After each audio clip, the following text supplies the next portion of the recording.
నమస్తే అండి. నా పేరు మాదిరి చంటిబాబు. నేను విలేకరుతో పాటు పేసా మండల ప్రధాన కార్యదర్శిగా ఉన్నాను. అయితే రాత్రి జరిగిన విషయం కోసం మొట్టమొదటిగా మనం అభినందించుకోవాల్సింది బాలకృష్ణ, తర్వాత తనతో పాటు ఉన్న వాళ్ళండి. మొదటిగా వాళ్ళ కొరకు ఒకసారి మనం తప్పట్లు కొడదాము. ప్రతిసారి ఏదైనా ఇష్యూ కనబడుతుందంటే జర్రెల మొండిగడ్డ ప్రాంతాల నుండి గత కొద్ది రోజులుగా చాలా ఎక్కువగా వినబడుతుంది. ఏదో ఒక ఇష్యూ, అది నాన్ ట్రైబ్ మన ఏరియాకు రావటమైనాను, లేకపోతే మన దగ్గర ఉన్నటువంటి ఖనిజాలు వీటిని దోసుకుపోవటానికైనాను మొట్టమొదటిగా ఈ 2-3 నెలల నుంచి జరుగుతున్నది ఏంటంటే మన ఏరియాలోనే ఇష్యూ అవుతుంది. అయితే మరి ఇంకోలా అనుకోవద్దు, అంటే మన ఏరియా ఏంటంటే ఇది ఒక బంగారు గని, అంటే దానికన్నా చాలా గొప్పదే ఇది.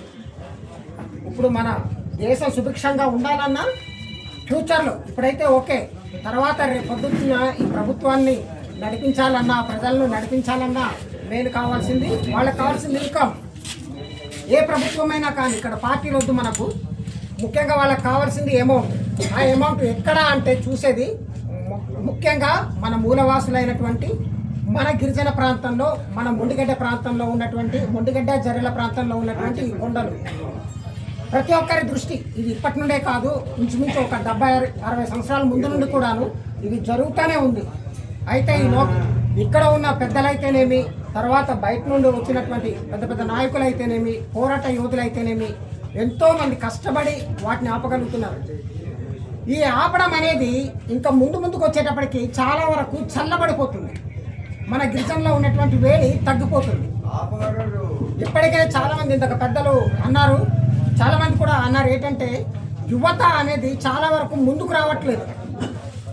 ఇప్పుడున్న వాళ్ళు ఓకే, ఇప్పుడున్న వాళ్ళు 30-40-45 సంవత్సరాల వాళ్ళు ఓకే, కానీ మ్యాక్సిమం 18 నుండి 25 సంవత్సరాల్లో ఉన్న వాళ్ళు చాలామంది ఇది రావట్లేదు.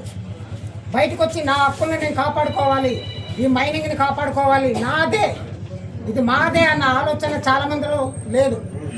ఎవరో వెళ్తారు కదా, ఎవరో ఏదో చేస్తారు కదా, వాళ్ళు చేసుకుంటారులే, వాళ్ళు చూసుకుంటారులే అనే ధోరణే మనలో కనబడుతుంది.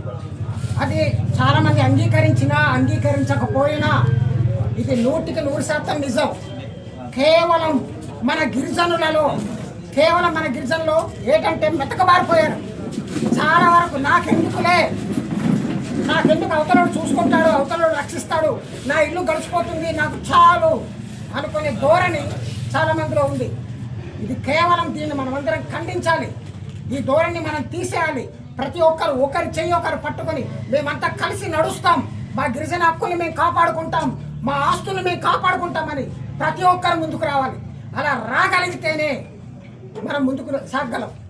బ్రిటిష్ వాళ్ళు గతంలో వచ్చినప్పుడు గంటన్న దొరగారు అయితేనేమి, ఇవి చాలామంది అల్లూరు సీతారామరాజుతో పాటు కలిసి పోరాడి ప్రాణాలు తెగించారు.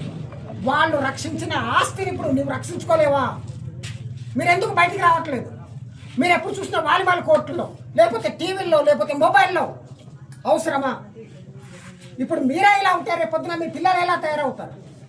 నా మాటలు బాధ పెట్టుంటే ఎవ్వరు కూడా బాధపడద్దు, ఏమని అనుకుంటే సారీ అండి. కాకపోతే ఉన్నది నా వేదన నేను చెప్తున్నాను. గిరిజనులుగా ప్రతి ఒక్కరు ముందుకు రావాలి, మన హక్కులను మనం కాపాడుకోవాలి.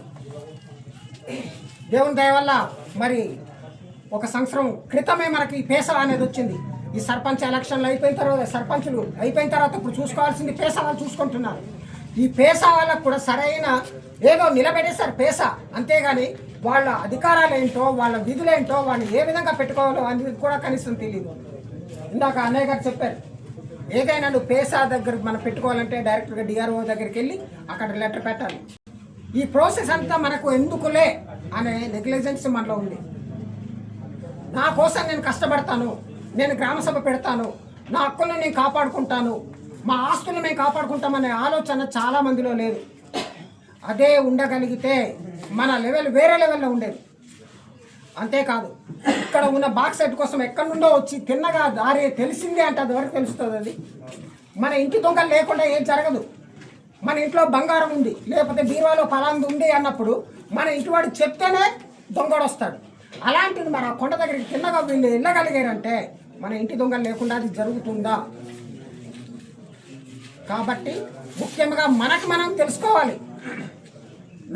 నేను నా వాళ్ళు, నేను గిరిజనుని, నేను ఆదివాసిని, నేను మూలవాసిని అని అందరూ ఒకరికొకరు కష్టపడి పనిచేసి మన హక్కులను మనం సంరక్షించుకొని ఇటువంటి మైనింగ్ అంతటినీ అడ్డుకుంటారని మరొక్కసారి నేను కోరుతూ నా మాటలను తప్పుంటే మన్నించమని మరొకసారి మీ అందరికీ